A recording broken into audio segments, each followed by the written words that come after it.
Me puse, no siempre que lloras, lloras por tristeza.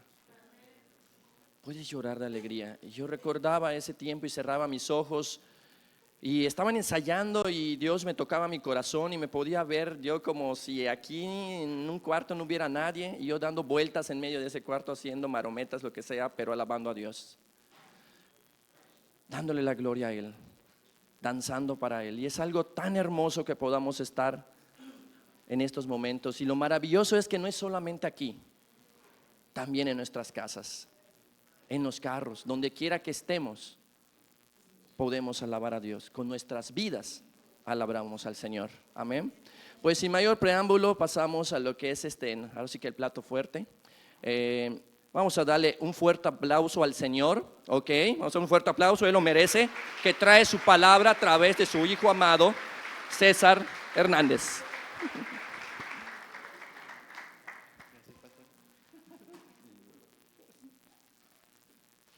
Buenos días.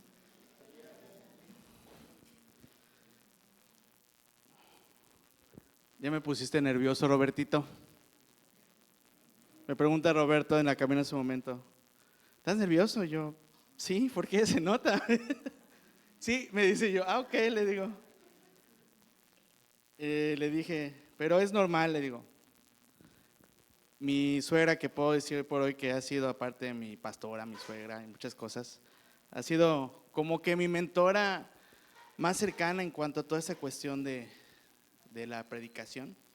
Una vez me dijo que el día que perdamos el nerviosismo de servir a Dios, estamos enfrentando o frente a una red flag, como dirían los chavos, ay, sí, algo que no es correcto. Siempre debe haber un cierto grado de nerviosismo cuando servimos a Dios. ¿Quién no se sentiría nervioso de estar delante, no sé, de la presidenta tal vez, de tu artista favorito, de tu actor favorito, de tu actriz favorita? Imagínense cuánto más delante del Rey de Reyes. Y aparte de todo, pues sirviéndole. Vamos a orar, para que se me quiten los nervios. Padre, te damos muchas gracias por tu palabra. Gracias por tu presencia, Señor. Gracias porque tú estás aquí. Te suplico, Señor, que en esta mañana tú abras nuestro entendimiento para poder recibir tu revelación. No solamente conocimiento, sino poder poner en práctica todo lo que tú nos hablas, todo con lo que hoy tú nos alimentas, Padre. Que hoy en esta mañana el pueblo no pueda ver al hombre, sino recibir de ti esa buena porción que tú has preparado, Señor, para nuestras vidas en esta mañana, en el nombre de Jesús. Amén. Amén. Muy bien.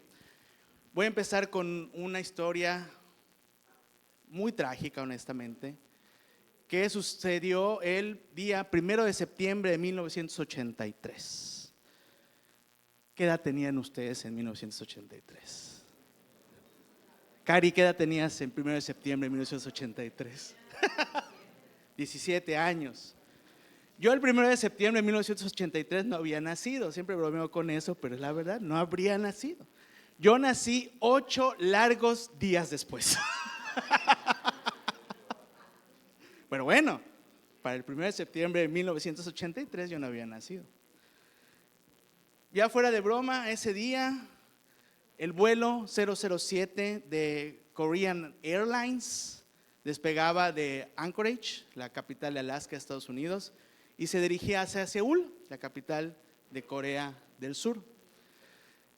En pleno vuelo, hasta ahora no se explican bien por qué, hay muchas teorías conspirativas y muchas cosas. Pero hasta el momento, 8 años después de que sucedió lo que voy a decir, rescatan las cajas negras. Y hasta ahora no se han explicado bien por qué, pero el vuelo tuvo una desviación de 1 grado. Esa noche, si ven documentales al respecto, y muchos al respecto, fue una noche muy ventosa, como ahorita hemos tenido los días. Tal vez eso influyó, no lo sé, pero ponen los pilotos el piloto automático y la cuestión es que el avión se desvía 1 grado, nada más. Pero ese grado, a través de kilómetros y kilómetros, representó un desvío muy importante, de tal manera que ese avión pasó por espacio aéreo de la Unión Soviética en ese entonces.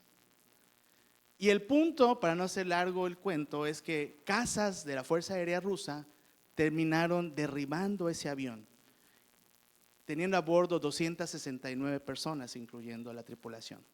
Y todos fallecieron. Fue derribado por cazas rusos en plena Guerra Fría. Y es algo muy terrible, y es algo muy impresionante, y también es más impresionante, o aún más pensar, que fue por un error relativamente pequeño. 1 grado se desvió el avión, pero eso terminó en catástrofe.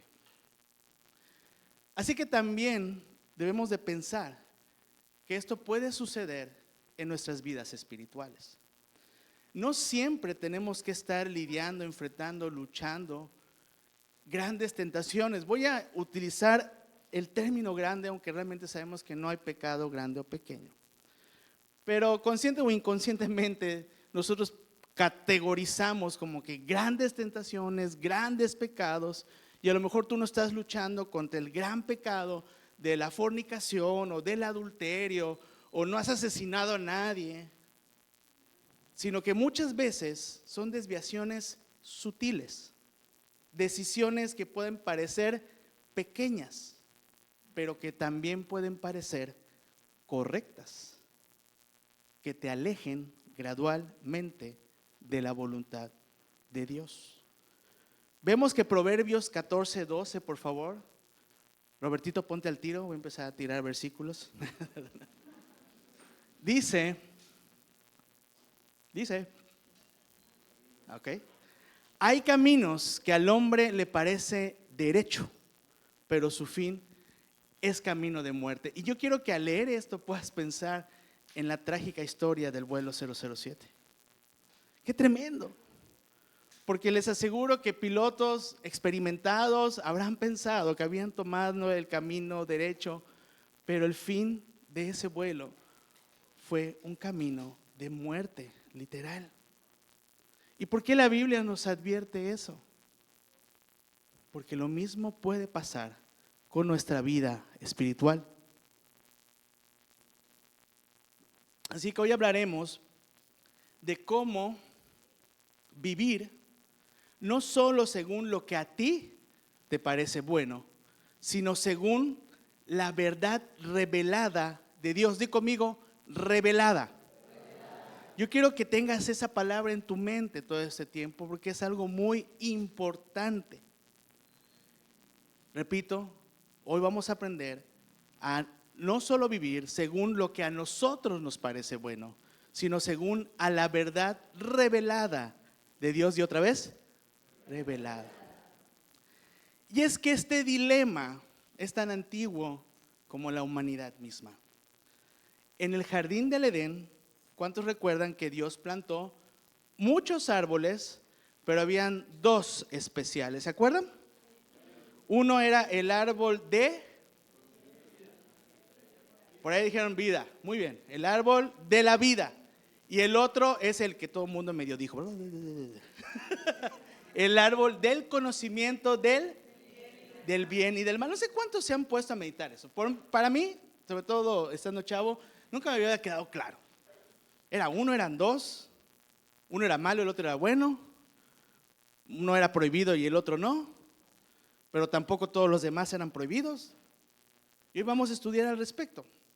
El punto es que habían muchos árboles, pero había 2 árboles especiales: el árbol de la vida y el árbol del conocimiento del bien y del mal. ¿Ok? El árbol de la vida, mis hermanos, representa una dependencia total de Dios, y eso vamos a profundizar más adelante. Pero el árbol del conocimiento del bien y del mal, como su mismo nombre lo indica, ahí está la gran pista, representa la independencia de Dios y el deseo de definir lo bueno y lo malo fuera de Dios. Por eso la prohibición. Génesis 2, del 16 al 17 nos dice: y le dijo este mandato: puedes comer de todos los árboles del jardín, pero del árbol del conocimiento del bien y del mal no deberás comer. el día que de él comas, ciertamente morirás. Esas fueron las palabras de Dios. ¿Qué les mandó? No comer del árbol del conocimiento del bien y del mal, porque el día que eso suceda, morirían. ¿Ok? Comer del árbol del bien y del mal no solo representó desobediencia, sino representó decir: yo voy a decidir qué es bueno y qué es malo. Una actitud completamente contraria y opuesta a lo que nos enseña Proverbios 3, del 5 al 6, Proverbios 3, 5 y 6, que dice: confía en el Señor de todo corazón y no en tu propia inteligencia. Reconócelo en todos tus caminos y Él allanará tus sendas. ¿Sí podemos empezar a ver la diferencia? El árbol del conocimiento del bien y del mal, cuando nosotros comemos de él, como lo hizo Eva, como lo hizo Adán, nosotros estamos diciendo: yo voy a decidir qué es bien, qué está bien y qué está mal. Pero Proverbios nos enseña que confiemos en el Señor con todo nuestro corazón, y no nos confiemos en nuestra propia inteligencia, que lo reconozcamos en todos nuestros caminos, y Él va a preparar ese camino, Él va a preparar nuestras sendas. Como les digo, este dilema es tan antiguo como la humanidad misma, y sigue hoy en día. Cada vez que nosotros enfrentamos una decisión, tenemos dos opciones: o nos apoyamos en nuestra lógica, o buscamos a Dios en oración, ayuno y en su palabra. Muchos creyentes toman decisiones laborales, emocionales, espirituales, decisiones importantes, decisiones relevantes, decisiones no tan importantes o no tan relevantes, confiando en su experiencia y no consultando al Señor. Así que, mis hermanos, el árbol de vida simboliza vivir confiando radicalmente en Dios, en su sabiduría, en su voluntad. Y el árbol del conocimiento del bien y del mal simboliza vivir según lo que a nosotros nos parece correcto. Y bueno, conocemos cómo terminó esta historia cuando Eva y Adán comieron del fruto, ¿es correcto? Pero todavía no vamos a llegar a ese punto. Aquí lo más tremendo es que muchas veces, como ya dijimos, lo que nos aparta de Dios no es algo que sea necesariamente malo o pecaminoso, sino algo que inclusive puede parecer bueno o ser bueno. Pero eso no quiere decir que sea lo que Dios quiera para tu vida. ¿Sí me estoy dando a entender? Muchas veces lo que nos aleja de Dios no es el pecado, no es algo malo, es algo bueno, pero no es lo que Dios quiere. Y eso nos aparta de su voluntad. Y eso es algo muy peligroso. Puede ser a lo mejor una oferta de trabajo muy buena, pero que te aleja de la voluntad de Dios, que te dificulta el acudir al llamado. ¿Saben qué triste ha sido ver que en muchas ocasiones la iglesia termina siendo un estorbo para nuestro nuevo propósito de vida, para nuestro nuevo estilo de vida? Y eso no es voluntad de Dios. Negocios. ¿Cuántas veces no hemos visto negocios caerse?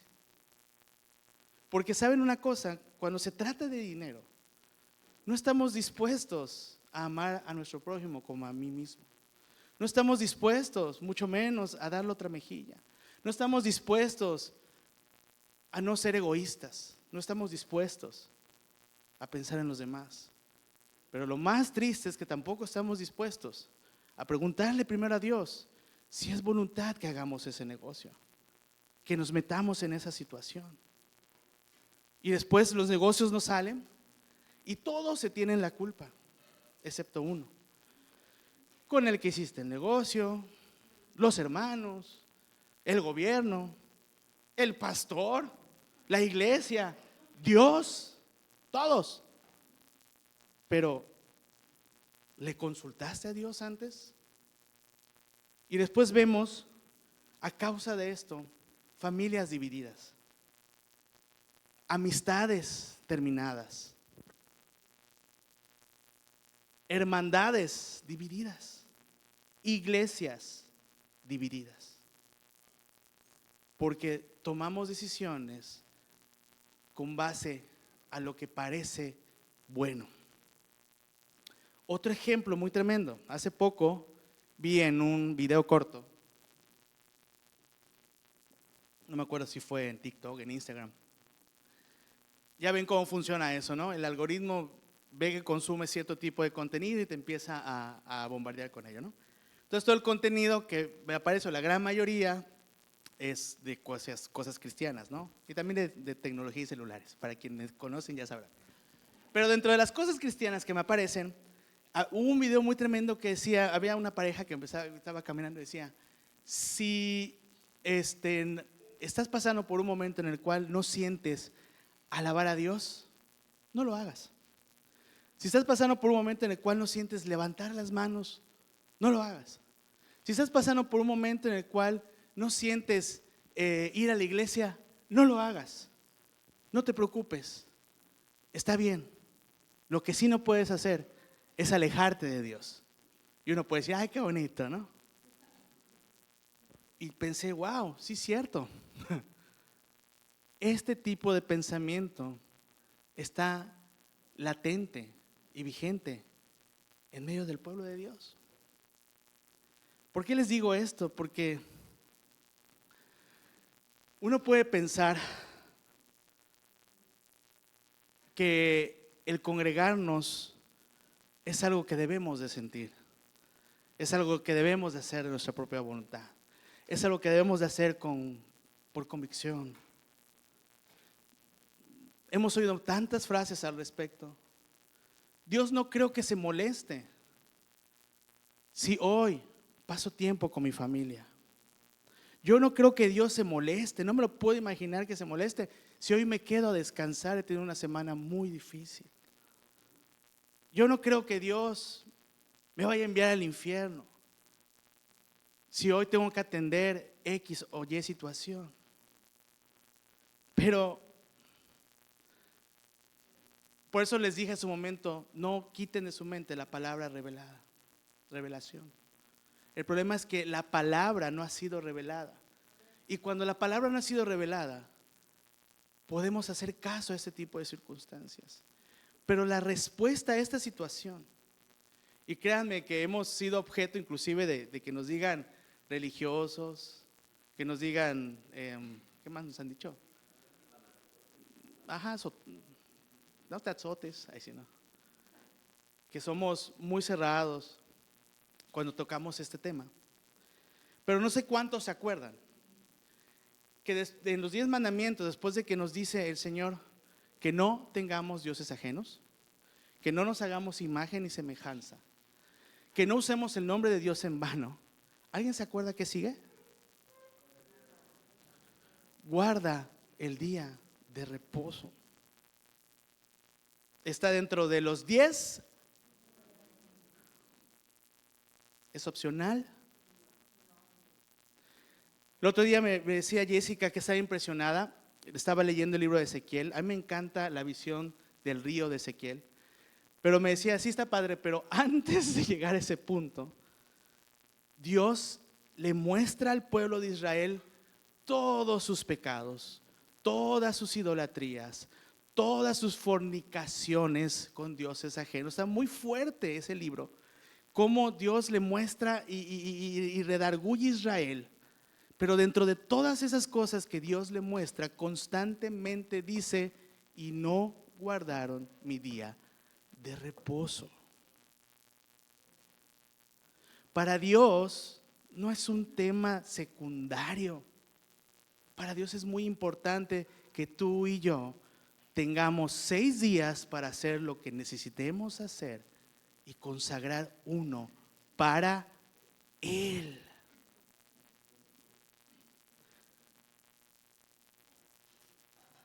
mi propia vida.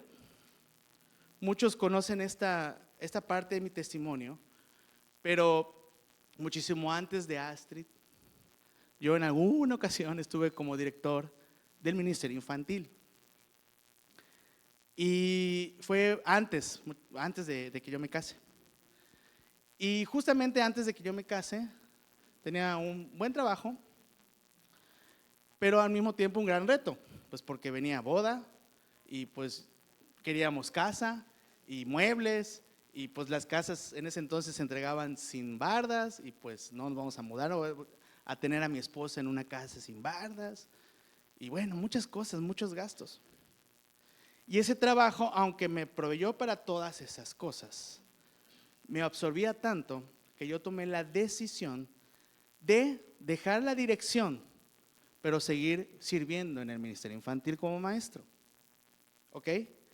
El motivo era bueno, las intenciones eran buenas, muchos pudieron haber pensado que era algo muy loable, muy reconocible, que un joven de esa edad esté pensando en todo eso, pero no era la voluntad de Dios. Era bueno, pero no era la voluntad de Dios. Y ese camino que ante mis ojos y a muchos parecía derecho, terminó siendo un camino de muerte. Y mi familia y yo pasamos por un desierto muy largo, muy duro y muy doloroso, hasta que Dios me reveló que esa no era su voluntad. Y hasta que no cayó la revelación, el desierto no terminó. Porque tomamos decisiones, mis hermanos, al calor de las emociones, de los números, de las oportunidades, de lo que aparentemente pueda ser una bendición. Tomamos decisiones cuando vemos caminos derechos delante de nosotros, pero al no consultarle a Dios, pueden ser que esos caminos sean caminos de muerte.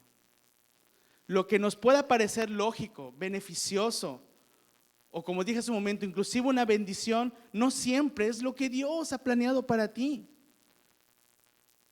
Y es que constantemente, mis hermanos, nos dejamos guiar por las definiciones humanas y lógicas de lo que es el éxito, de lo que es la bendición, y con base a eso tomamos decisiones. Pero le preguntamos a Dios que si eso es lo que Él quiere específicamente para nuestra vida, específicamente para esa situación. El predicador A.W. Tozer, un predicador americano de principios del siglo XX, dijo: nos conformamos con lo bueno y no esperamos lo mejor. Como cristianos podemos vivir correctamente, ir a la iglesia, servir, pero estar tomando decisiones sin la revelación directa de Dios. ¿Y sabes qué? Eso nos vuelve vulnerables. Te voy a explicar por qué. Leamos Génesis 3, por favor, a partir del 1. ¿Sí están conmigo? Voy a aplicarle a Maru, aplaudan.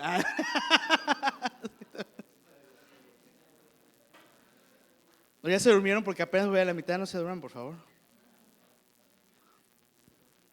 ¿Ya estamos ahí? Muy bien. Esta historia no lo sabemos todos. Dice: la serpiente era el más astuto de todos los animales salvajes que el Señor Dios había hecho. Cierto día le preguntó a la mujer: ¿de veras Dios les dijo que no deben comer del fruto de ninguno de los árboles del huerto? Claro que podemos comer del fruto de los árboles del huerto, contestó la mujer. Es solo del fruto del árbol que está en medio del huerto del que no nos permite comer. Dios dijo: no deben comerlo ni siquiera tocarlo, si lo hacen morirán. No morirán, respondió la serpiente a la mujer. Dios sabe que en cuanto coman del fruto se les abrirán los ojos y serán como Dios, con el conocimiento del bien y del mal. La mujer quedó convencida, vio que que el árbol era hermoso y su fruto parecía delicioso, y quiso la sabiduría que le daría.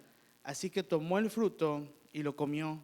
Después le dio un poco a su esposo que estaba con ella, y también él comió. Y el resto es historia. Y aquí estamos.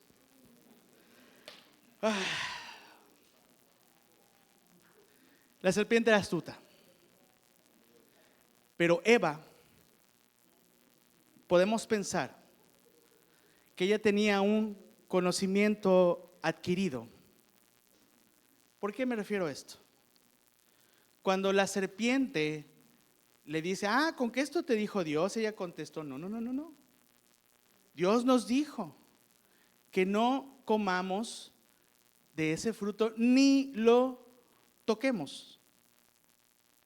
Pero en realidad, ¿se acuerdan que lo leímos al principio?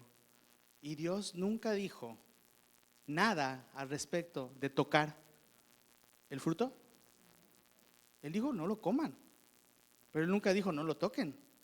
Y tú puedes decir, bueno, ¿y eso qué, César? Ya te perdimos, ¿no? No. Puede parecer un detalle muy pequeño, pero nos puede revelar que muy probablemente Eva recibió esa instrucción de parte de Adán.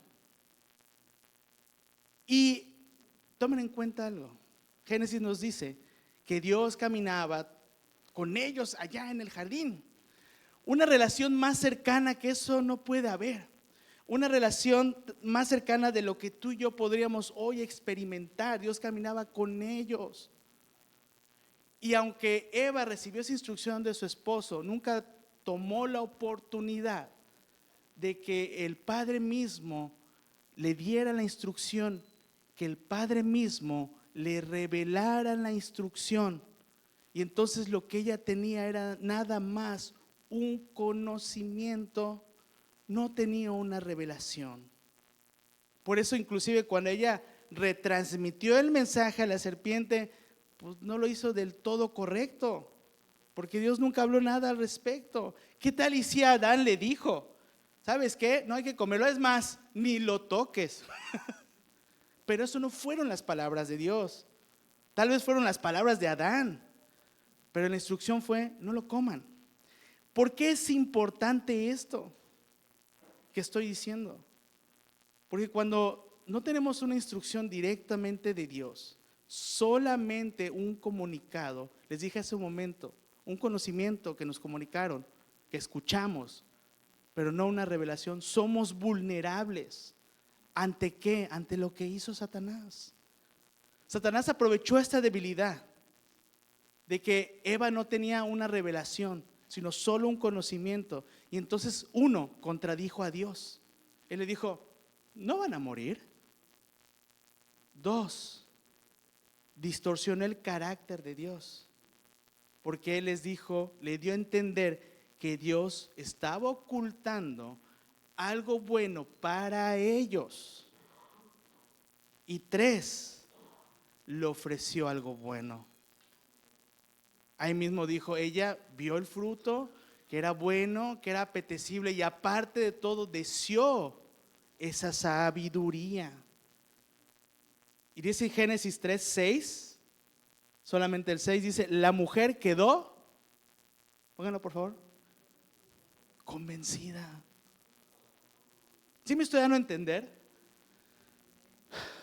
Adán no logró que Eva tuviera una revelación de parte de Dios. Le pasó el mensaje, ella tuvo el mensaje, ella sabía el mensaje, pero la serpiente la convenció.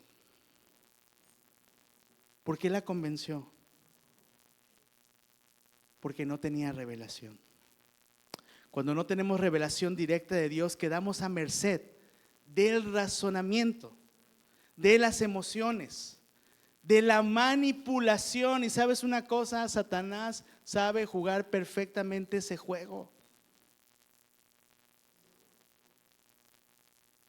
Cuando no tienes convicción, porque no te has sido revelado de Dios, solamente tienes conocimiento, quedas a merced de tu propio razonamiento, de tus propias emociones, de la manipulación. Y en primera fila está ahí el enemigo, tratando de usar todo eso para desviarte de la voluntad de Dios.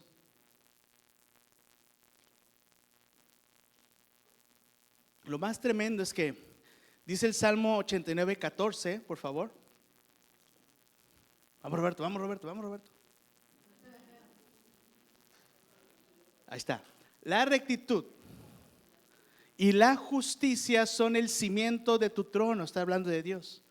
El amor inagotable y la verdad van como séquito delante de ti. Era la PDT, pero no importa.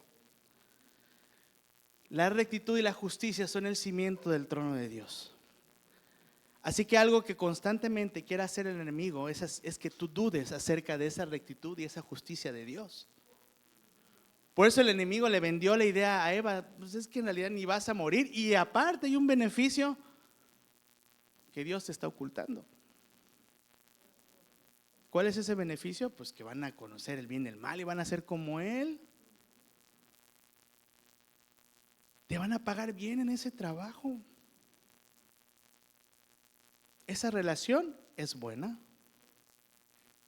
aunque después le compartes de Cristo. Ese plan está excelente. Te va a traer muy buenos beneficios. No tiene nada de malo. No eres el sacerdote de tu casa, tienes que velar por tu familia, y si el domingo es el único día que tienes para convivir con ellos, pues convive con ellos. Cuando no hay convicción, cuando no ha sido revelada la palabra, somos vulnerables, mis hermanos. Cuando el enemigo logra convencernos, nos movemos de la cobertura y del gobierno de Dios. Otro ejemplo de esto está en el Nuevo Testamento. En Mateo 16, del 13 al 17. ¿Lo ponemos, Robert, por favor? Gloria a Dios. Mateo 16, 13 al 17, NTV. Muy bien, dice: cuando Jesús llegó a la región de Cesarea, mi región, no es cierto, no, de Filipo, le preguntó a sus discípulos: ¿quién dice la gente que es el Hijo del Hombre? Bueno, contestaron, algunos dicen Juan el Bautista, otros dicen Elías, otros dicen Jeremías o algún otro profeta. Entonces les preguntó: ¿y ustedes? ¿Quiénes dicen que soy yo? Simón Pedro contestó: tú eres el Mesías, el Hijo del Dios viviente. Jesús respondió: bendito eres, Simón, hijo de Juan, porque mi Padre que está en el cielo te lo ha revelado, no lo aprendiste de ningún ser humano. Cuando Jesús les preguntó: ¿quiénes dicen los demás que soy? Ellos respondieron, ahora sí, como el equivalente del siglo primero a las redes sociales, a los predicadores de YouTube, a los blogs cristianos, sermones, reels, shorts, corts, como le quieran llamar. Pues la gente dice, pues todo mundo piensa, y hay tantas ideas como cabezas en este mundo.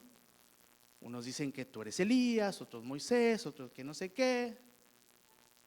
Ese es el conocimiento que nosotros podemos llegar a obtener, y con base a ese conocimiento, mezclado con nuestras emociones, con nuestra experiencia, con nuestra propia inteligencia, tomar decisiones que parecen derechas, pero que pueden ser camino de muerte, si Dios no te ha revelado que eso es lo que Él quiere que tú hagas. Y ellos respondieron todo eso. Pero Jesús conoce nuestro corazón, y entonces les preguntó más profundamente: bueno, eso dicen ellos todos, pero ustedes, ¿quiénes dicen que soy yo? Y yo creo que todos, bueno, yo creo, porque el único que habló fue Pedro, y creo que todos se quedaban así: ¿cuál elegimos? Elías, así no. Y Pedro dijo: tú eres el Cristo, el Hijo del Dios viviente. No sabemos cómo llegó Pedro a esa conclusión. Eso es lo más hermoso. no lo sé, pero inclusive puede ser que a lo mejor lo escuchó de alguien más. Puede ser que a lo mejor en algún momento que Cristo estaba haciendo algún milagro, vino eso a su mente. Al verlo, Él es el Hijo del Dios viviente. No sé si a lo mejor estando en la sinagoga, estaban leyendo a los profetas y se dio cuenta de que las profecías encajaban en su vida y le vino esa revelación. La revelación puede llegar de muchas maneras. Muchas maneras. Lo importante es que fue revelado a su corazón y se lo confirmó Jesús y le dijo: Pedro, felicidades, porque eso no lo viste en YouTube, eso no lo aprendiste de ese libro, eso no fue nada más lo que escuchaste de lo demás, sino que Dios te lo reveló. ¿Y saben qué es lo más tremendo? Para mí, cuando yo leí esto, como ahora sí, como en el GIF, ¿no? Como en el meme, mi cabeza tuvo otro sentido.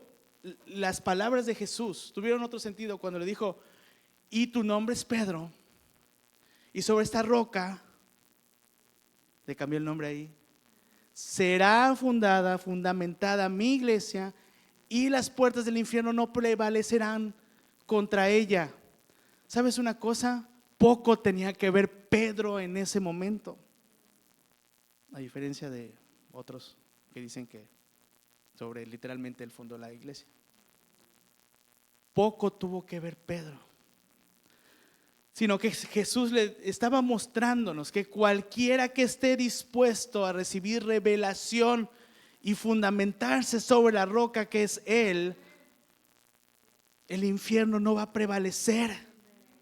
Pero el enemigo sí puede prevalecer cuando la iglesia solo se conforma con información y no busca revelación. ¿Por qué? Porque somos vulnerables. Porque cualquiera puede venir a decirnos cualquier cosa y le vamos a creer.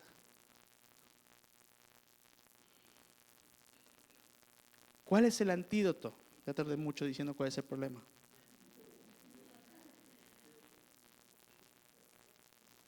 Aplaudan. Ay, sí. No que aplaudan, sino que están despiertos, están dormidos. El que estaba durmiendo aplaudan. Veamos Hechos 17:11, por favor. Vamos, Robert. Muy bien. Hechos 17:11. ¿Cuántos habían leído esta palabra? A mí me gustó mucho. Dice: los de Berea tenían una mentalidad más abierta, eso me encantó, que los de Tesalónica, y escucharon con entusiasmo el mensaje de Pablo. Día tras día examinaban las escrituras para ver si Pablo y Silas enseñaban la verdad.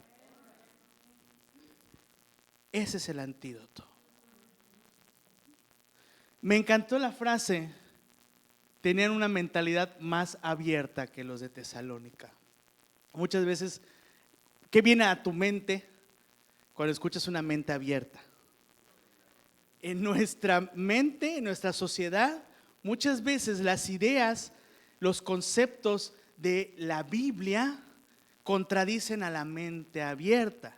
Normalmente el mundo nos ve a los cristianos como gente de mente cerrada y ellos de mente abierta, que son más abiertos a muchas cosas y a lo que sea.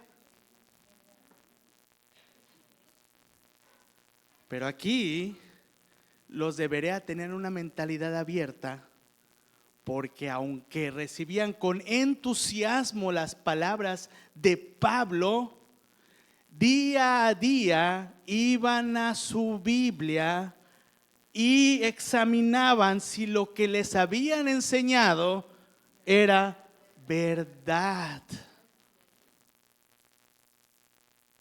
En cambio, nosotros no las pasamos.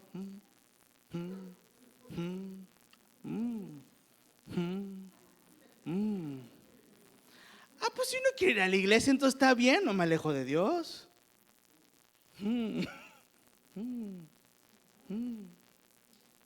Y cuando nos las pasamos, Nuestra Biblia. Mis hermanos, sé que a lo mejor todavía hay alguien que acá diciendo, ay, hoy vino filoso César, está muy fariseico. Pero en verdad, somos vulnerables si solo consumimos conocimiento y no buscamos la revelación. Los de Berea no rechazaban la enseñanza, porque aun si lo que tú estás pensando hoy, que te estoy diciendo, tienes tu duda, ve a la Biblia. Esa es nuestra responsabilidad. Los de matrimonios ya han de estar así como que hartos, que Roy y Maru les digan, no es nuestra responsabilidad su crecimiento espiritual, lean. Pero es la verdad. Si los de Berea juzgaban la predicación de Pablo ante la luz de la palabra, ¿cuánto más nosotros? Lo que yo les diga, lo que el pastor, lo que lo inviten, que vengan y les den. Nuestra autoridad máxima de vida es la palabra de Dios. Ningún otro libro, por muy bueno que sea, ningún otro autor, por muy bueno que sea, ningún predicador, por muy bueno que sea, es nuestra autoridad. Solo la Biblia. Y como les dije, a veces puede parecer muy burdo, por eso doy vueltas en el mismo ejemplo. Pero no puedes decir que congregarte es opcional. Es un mandamiento. Está en la Biblia, está en los 10 mandamientos, está uno de los pasajes más conocidos internacionalmente. El Nuevo Mismo Testamento dice que no se dejen de congregar como muchos tienen por costumbre. Y después dice, sino que exhórtense. ¿Cuál es el problema? Que si yo le exhorto a alguien, oye, congrégate, ay, vas a empezar. ¿Por qué no viniste? Ay, a empezar con sus fariseadas. Josué 1:8. ¿Se acuerdan de ese pasaje? Estudia constantemente este libro de instrucción, dice la nueva traducción viviente. Medita en él de día y de noche, para asegurarte de obedecer todo lo que allí está escrito. Solamente entonces prosperarás tu camino, te irá bien en todo lo que hagas. Pero el problema es que, repito, en síntesis, paremos un momento de consumir conocimiento y busquemos revelación. No nos confiemos de nuestra propia sabiduría, de nuestra propia inteligencia, de nuestra experiencia. No toda buena oportunidad que se te presente es voluntad de Dios que la tomes. Busca su sabiduría, busca revelación, busca su perfecta voluntad para tu vida.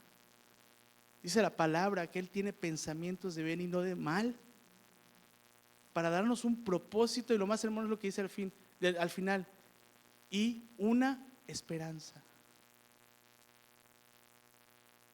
Lo que tú anhelas y lo que tú deseas, lo conoce Dios. Y si es su voluntad, lo va a permitir. Y si no lo es porque tiene algo mejor. Pero muchas veces tomamos decisiones con base a lo que yo anhelo. Y entonces, aparte de que somos vulnerables al engaño, estamos cambiando lo mejor por lo bueno. Les repito como me sucedió a mí. Así que no te conformes con lo que parece bueno. Busca lo mejor que proviene de Dios. Por lo tanto, no vivas solo con lo que otros te enseñan, con lo que otros dicen, con lo que otros publican. sino busca revelación que trae convicción a tu corazón y te hace estar parado sobre la roca. No tomes decisiones por lógica o por apariencia. Mis hermanos, hoy Dios nos llama a abrazar una dependencia radical a Él. Recordando lo que dice Proverbios 3:5, confía en el Señor con todo tu corazón. Nos llama a buscar lo mejor que Él tiene para tu vida. Y que no lo cambies por lo que es solamente bueno de acuerdo a nuestro propio entendimiento. Él nos llama a pedir discernimiento divino, buscar al Espíritu Santo que nos ayude a distinguir entre lo que es aparentemente bueno y lo que es verdaderamente bueno de acuerdo a la sabiduría de Dios y que te sea revelado. Y también nos llama a ser estudiosos de la palabra, a verificar todo a la luz de la Biblia, a escuchar, estudiar y meditar. Dios quiere que su palabra sea revelada a tu corazón. ¿Saben? En ese punto, mis hermanos, realmente nos falta mucho. No sé cuántos han escuchado ese término, pero a los judíos se les conoce como el pueblo del libro. No sé cuántos han escuchado eso. Lo más chistoso es que este término lo usaron o lo inventaron los musulmanes. De hecho, los musulmanes son los que empezaron a llamar a los judíos y a los cristianos como pueblos del libro. Y obviamente esta es una manifestación física que al fin y al cabo no es lo importante, pero refleja o debería reflejar lo que debe haber en nuestro corazón. Pero los judíos, sobre todo, los más ortodoxos, como parte importante y central de sus servicios de adoración en las sinagogas es la Torah. Tiene un lugar especial y tiene un manejo especial, porque saben que es la palabra de Dios. Digo, se puede caer como en muchos casos en que tengas en tu casa un lugar especial para la Biblia, la tengas abierta, pero nunca la leas. Pero esta debe ser solamente una manifestación física de que la Biblia debe tener un lugar preponderante en tu corazón y en tu vida. Y a lo mejor dices, César, pero yo no leo ni las instrucciones del shampoo. Ay, sí. Es más, ni de las pastillas, así como que como Dios me dé a entender, va. Era media y te tomaste 2, no lo leíste. Pero todo lo podemos en Cristo que nos fortalece. Él se fortalece y se glorifica en nuestras debilidades. Y sabes una cosa, a lo mejor no se te da el leer, pero hay tantas herramientas para poder hacerlo. Pero ojo, la palabra de Dios. No Dante Gebel. Digo, no tengo nada en contra de Dante. Pero la Biblia. Escucha a Dante, sí. Analiza lo que él dijo a la luz de la palabra. No lees ni en defensa propia, ponle en audio. Hazte una disciplina. Un capítulo al día. Lo que encuentres en el tiempo que encuentres, pero hazlo. Que no solamente tengas conocimiento, sino revelación, para estar parados bien firme sobre la roca y así encontrar la perfecta voluntad de Dios para tu vida y con base a eso tomar las mejores decisiones en tu vida.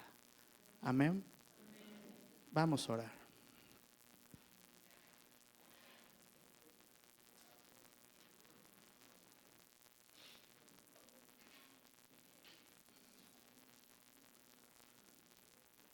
Señor Jesús, te pedimos perdón por habernos conformado solamente con conocimiento de segunda mano. Queremos que tu palabra sea revelada y generar convicción, Señor. Queremos conocerte, Jesús. No solamente saber de ti. Revélanos tu voluntad directamente, Padre. Haznos diligentes y disciplinados como los del pueblo de Berea. Danos discernimiento para no ser engañados como lo fue Eva. Queremos edificar nuestra vida sobre la roca de tu revelación.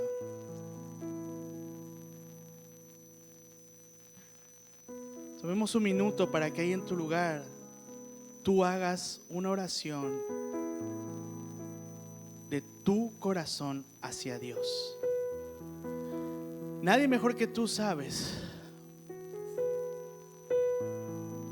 qué decirle a Dios. Deja que el Espíritu Santo te ministre. Deja que el Espíritu Santo te revele las verdades de Dios. Deja que el Espíritu Santo cree convicción en ti.